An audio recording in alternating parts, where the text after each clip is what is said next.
देखिए, short term में market sentiment पे चलता है। 2 दिन से सेंटीमेंट खराब थी, मार्केट गिरा हुआ था, पूरे एशिया का गिरा हुआ था। आज पूरे एशिया का बाजार चढ़ा हुआ है और शॉर्ट टर्म में सेंटीमेंट अच्छा होने के कारण आज हमारा बाजार भी अच्छा चढ़ा हुआ है और ऑलमोस्ट सबका पोर्टफोलियो कल के दिन में म्यूचुअल फंड पोर्टफोलियो कम से कम 1% तो चढ़ा हुआ दिखेगा ही दिखेगा।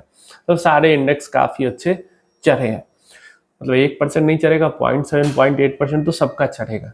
चलिए, हम यहाँ पे इस वीडियो के अंदर ये बात करने वाले हैं कि क्या कुछ चेंजेस हुई है, क्या चीजें ग्लोबली अपडेट्स आई हैं जिसके कारण हमें इंडिया के अंदर भरोसे के साथ इन्वेस्टमेंट करना चाहिए, अपने इन्वेस्टमेंट पे भरोसा और क्यों हमारा बढ़ना चाहिए, कॉन्फिडेंस के साथ इन्वेस्टेड रहना चाहिए अपने म्यूचुअल फंड्स के अंदर, उसकी बात करेंगे। इंडियन इक्विटी म्यूचुअल फंड के अंदर जो हम इन्वेस्टमेंट है उस पर हमें क्यों भरोसा रखना चाहिए अपने लंबे समय वाले इन्वेस्टमेंट पे, उस पर बात करेंगे। सबसे पहले ट्रंप और चाइना का जो चल रहा है उसके बारे में बात कर लेते हैं। तो दोनों तरफ से टैरिफ बढ़ाया गया, पोर्ट फीस बढ़ाया गया, ये सब चीजें तो हो रही है। ट्रंप यहाँ पे एक स्टेप और आगे जा रहे हैं। जैसे कई बारी मैंने आपको बताया था कि चाइना जो है उसने पिछले मतलब अब तो 7-8 महीने से लगभग बिल्कुल सोयाबीन का जो एक्सपोर्ट है अमेरिका से वो बंद कर रखा है और ऑलमोस्ट 25 to 30% जो पूरे अमेरिका का सोयाबीन है वो चाइना खरीद लेता था। अब नहीं खरीद रहा है, इस कारण अमेरिका के अंदर परेशानी हो रही है वहां के फार्मर्स को, और सोयाबीन तो अब कट भी रहा होगा, मतलब उसका हार्वेस्टिंग भी हो रही होगी। तो ऐसे में वहां के फार्मर्स को हो रही है दिक्कत और ट्रंप को हो रहा है परेशानी। अब ट्रंप कह रहे हैं कि जानबूझकर चाइना वाले सोयाबीन नहीं खरीद रहे हैं हमारा। भाई गजब हाल है ट्रंप का। ट्रंप कह रहे हैं जानबूझकर चाइना वाले हमारा सोयाबीन नहीं खरीद रहे हैं। ट्रेस मिनरल के कारण ट्रंप परेशान थे ही, और अब पोर्ट फीस भी चाइना ने लगा दिया। क्यों? क्योंकि ट्रंप ने टैरिफ लगाया पहले। तो अब ट्रंप क्या कह रहे हैं कि चाइना के साथ जो हमारा ट्रेड टाइज है उसी को हम तोड़ेंगे। समझ रहे हो कितनी बड़ी बात है? मतलब कई सारे जो महत्वपूर्ण प्रोडक्ट्स हैं जो हम चाइना से बड़े अमाउंट में मंगाते हैं वो अब हम मंगाना बंद करेंगे। जैसे कि कुकिंग ऑयल है, तो ट्रंप का कहना है कि हम क्यों खरीदे चाइना से कुकिंग ऑयल, वो हमारा सोयाबीन नहीं खरीदते हैं तो हम उनका कुकिंग ऑयल भी नहीं खरीदेंगे। हम अपने यहाँ पे फसल उगाएंगे और कुकिंग ऑयल बनाएंगे, हम चाइना से कुकिंग ऑयल नहीं खरीदेंगे। ऐसे ही कुछ कुछ और प्रोडक्ट्स उन्होंने बताया कि इनका हम बिल्कुल ट्रेड चाइना के साथ बंद करेंगे। तो इस फ्रंट पे अगर यूएस चाइना फ्रंट पे टैरिफ वॉर देखे तो उसके अंदर कोई भी धीमापन नहीं दिख रहा, वो और आगे बढ़ता हुआ ही दिख रहा है। और क्योंकि चाइना और यूएस का टैरिफ वॉर आगे बढ़ता हुआ दिख रहा है, इस कारण से कई सारे एनालिस्ट का ये मानना है कि अब उस एंड पे अमेरिका के जो हालात है वो खराब हो रहे हैं और ज्यादा। तो हो सकता है क्योंकि चाइना के साथ बहुत रिश्ता बिगड़ रहा है, तो इंडिया और अमेरिका का जो ट्रेड डील अटका हुआ है इतने समय से, वो ट्रेड डील थोड़ा सा फास्ट फॉरवर्ड हो जाए। कई सारे पॉइंट्स को लेकर जो अमेरिकी डेलीगेशन है वो रुकी हुई है, अटके हुए हैं, या मैं सीधा कहूं ट्रंप अटके हुए हैं कि इंडिया के साथ इन पॉइंट पे कोई वो नहीं करना, इन पे तो डील करना ही करना है। तो हो सकता है उन पॉइंट्स में थोड़ा ढीलापन हो और थोड़ा वो लोग नरम रुख अपनाकर फास्ट फॉरवर्ड में डील कर लें, क्योंकि चाइना के साथ हो रही है, मतलब ये दोबारा चाइना के साथ दिक्कत हो रही है एक ही साल के अंदर में अमेरिका की। तो ये उम्मीद है, अब ऐसा कोई कंफर्म न्यूज नहीं है लेकिन ये उम्मीद है और कई सारे सोर्सेज से ये न्यूज आ रही है कि हो सकता है फास्ट फॉरवर्ड ये हो जाए। और मैं तो बस सोच रहा हूं कि भाई न्यूज निकल के आ जाती है कि चलो डील क्रैक हो गया, मार्केट क्या ही रैली वहां से पकड़ेगी, दूसरे मार्केट छोड़ो, इंडियन मार्केट क्या ही रैली पकड़ेगी वहां से, फिर इन्वेस्टमेंट करने का मौका नहीं मिल पाएगा और पकड़ नहीं पाएगा मार्केट को कोई, जो भी लोग इंतजार कर रहा है अगर एक बार न्यूज आ जाती है तो। लेकिन वही चीज है, आ भी सकती है 1 महीने बाद भी और 3 महीने बाद भी, कितना भी समय लग सकता है। तो ये एक चीज अच्छी है।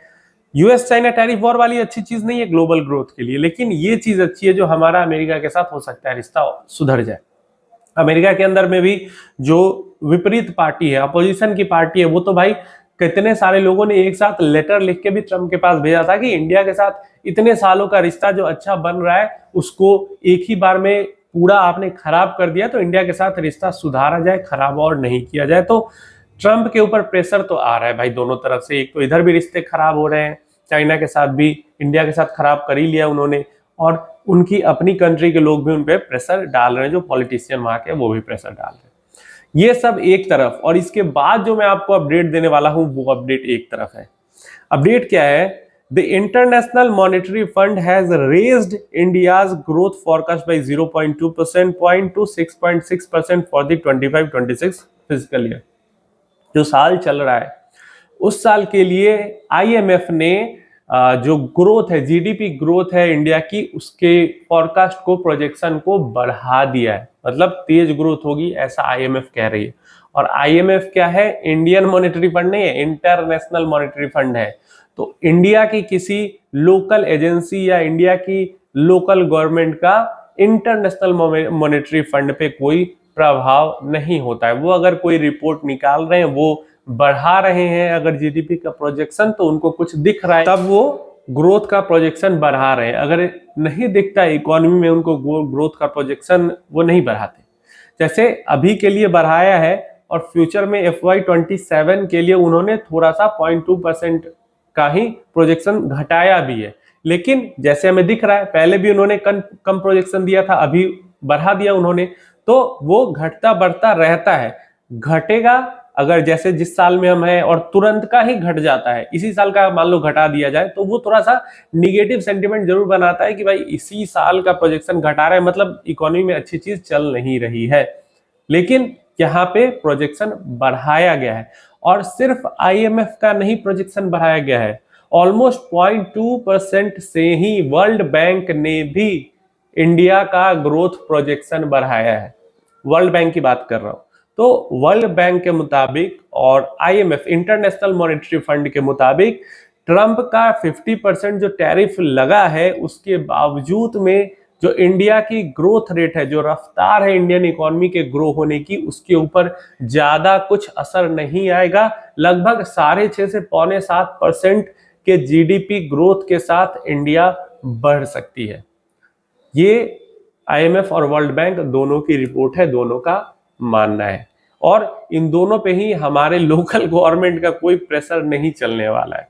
तो ये चीज जो है, ये सबसे ज्यादा सेंटिमेंट बूस्ट, या फिर मैं कहूं तो अपने इन्वेस्टमेंट के अंदर कॉन्फिडेंस देने वाली बात है। ये बढ़िया बात इसलिए भी है कि जहां पे इंडिया के लिए ग्रोथ प्रोजेक्शन सारी जो इंटरनेशनल ऑर्गेनाइजेशन है उसके द्वारा दिए जा रहे हैं 6.5% से लेकर 0.7% तक के, उसी टाइम पीरियड में जो ओवरऑल इमर्जिंग, इंडिया भी एक डेवलपिंग कंट्री है, इमर्जिंग कंट्री है, तो जितनी भी इमर्जिंग इकोनॉमी, डेवलपिंग इकोनॉमी है, इसको लेके जो आईएमएफ अपना ग्रोथ प्रोजेक्शन दे रही है वो एवरेज 4% का दे रही है।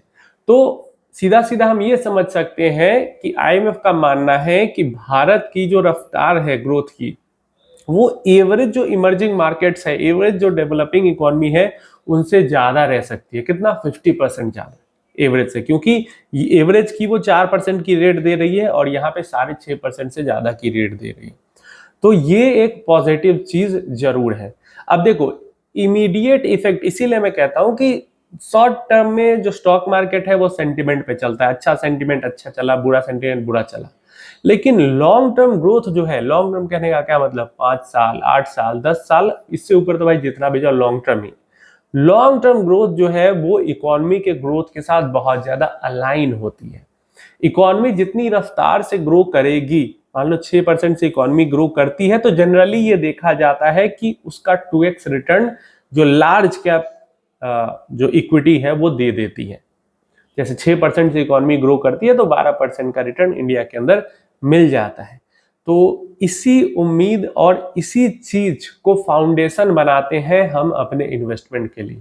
अब मान लो अभी अगर यही ऑर्गेनाइजेशन ये रिपोर्ट निकाल रहे होते कि इंडिया की ग्रोथ तो 1% से होगी, 2% से होगी या नेगेटिव में रहेगी, तो भाई क्यों ही हम इन्वेस्ट करते, या कोई भी क्यों ही इंडिया के अंदर इन्वेस्ट करता है?